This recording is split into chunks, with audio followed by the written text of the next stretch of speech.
All right, so this set of notes is all about the um, unification of Italy and Germany. There are two countries, these are two countries, they're in the center of Europe, that are major players in 20th century history, 21st century politics and economics, but they weren't actually countries until the late 1800s. And so this is a little bit about how those came to be. So both of them we're going to talk about in three phases, three chunks. So the first one is Italy. And Italy, if you can envision if you divide it into thirds here, you've got a northern section, a southern section, and this section here in the middle.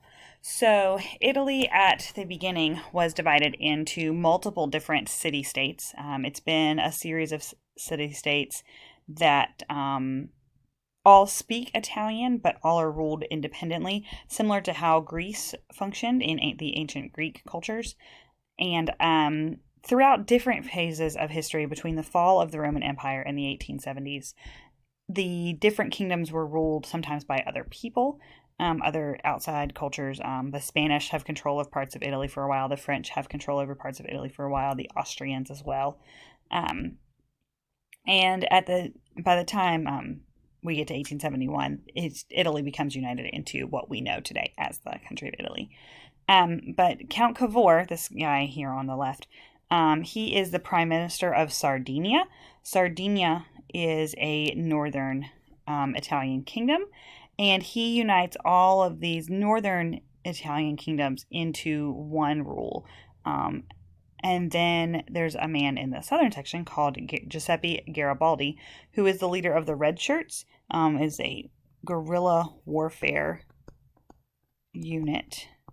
Now, this is a style of fighting where you use hide and attack tactics using the land and in the cities, the buildings to your advantage instead of fighting in the open field. But he and his red shirt soldiers unite the southern sections of Italy together. So all of these kingdoms here on the bottom are united together. And then he brings them together with Count Cavour, and they unite both of these sections together. And what happened is you have like Tuscany and Modena and Lombardy, Venetia, and the Sicilies, and these were all being operated together as one large kingdom of Italy. And then the papal states, which are here in the center where Rome is, were ruled independently, with the Pope serving not just as the head of the Catholic Church, but also as the political head of the country of the kingdom of the papal states. And then in the 1870s, there is a treaty that is signed, and the Pope gives the land of the papal states to the nation of Italy. And then he retains inside the city of Rome the Vatican City. So where the Pope lives now, where the Pope operates, is an independent, very, very small section that is controlled by the Pope and the Catholic Church within the city of Rome itself. And that's it. That's how Italy becomes its own country. Then you have Germany. You have the phases of Germany being led by Otto von Bismarck. We've talked a little bit in the past about Germany and how it was ruled by various different city-states as well, kingdoms, principalities of Germany, particularly after the 30 Years' War. There are several of those principalities that rebel from the Habsburg Empire and form independent German kingdoms that practice Protestant religions as opposed to the Catholicism of the Holy Roman Empire. Otto von Bismarck is going to be the leader of Prussia. So Prussia, notice that's not a misspelling. Prussia is associated with Russia. It's this section sort of right here that encompasses parts of northern Germany and parts of northern Poland in the modern day. But Prussia is known for its military prowess.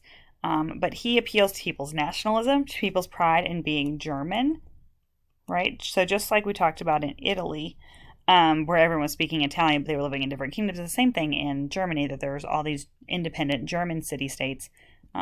They were all speaking German and all had the same kind of Bavarian culture, but that were operating governmentally independently. Bismarck believed in a system called Realpolitik, which is basically that the ends justify the means, that a ruler can do whatever it takes in order to maintain their power. Sort of similar to the Machiavellian principles that we talked about during the Enlightenment, where Machiavelli believed basically the same thing.